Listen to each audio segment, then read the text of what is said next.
Конечно, эта проблема, которую мы будем обсуждать сегодня и завтра, является очень важной для нас, особенно для тех, которые постоянно работают по вопросам содействия, правам и законам интересов наших трудовых мигрантов, для легального положения трудового мигранта и другие вопросы, которые возникают по этому вопросу, это очень для нас важно. И вопрос вывода груза 200, опять-таки практика поведения, обращается к родственникам и диаспоре, собирает деньги на доставку тела. И здесь необходимо отметить, что по словам мигрантов, эта процедура обходится в более $3000. О том, что это можно сделать через консульство и можно сделать бесплатно в соответствии с распоряжением президента Республики Таджикистан, Таджик Эйр может переводить бесплатно, должен переводить бесплатно груз 200, были информированы очень немногие мигранты. А также есть практика, когда мигранты приезжают с 2 паспортами, но эта практика уже она не может быть использована мигрантами в силу изменений в российском законодательстве. مهایون زیمبا یوواری منیجری لویها اوید بام هجرت مهنتی از تشکیلات جمعیتی مرکز اوید بام کوردستان.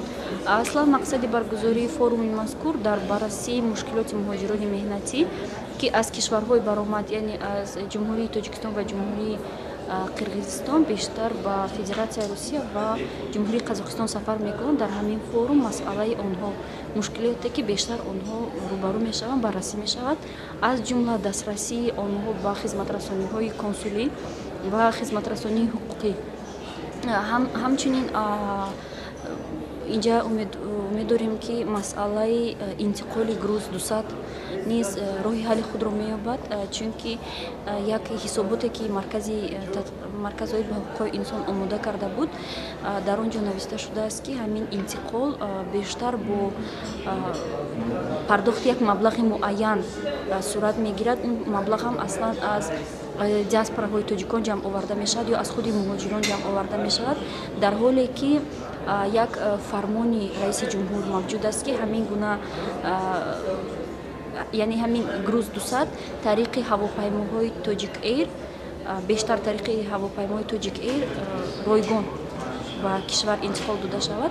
و مقصد ما هم از برگزاری این فوروم منطقوی در اون است که نماینده های همین 4 دولت یعنی جمهوری تاجیکستان، قزاقستان، قرقیزستان و فدراسیای روسیه برای حل کردن مشکلات اساسی که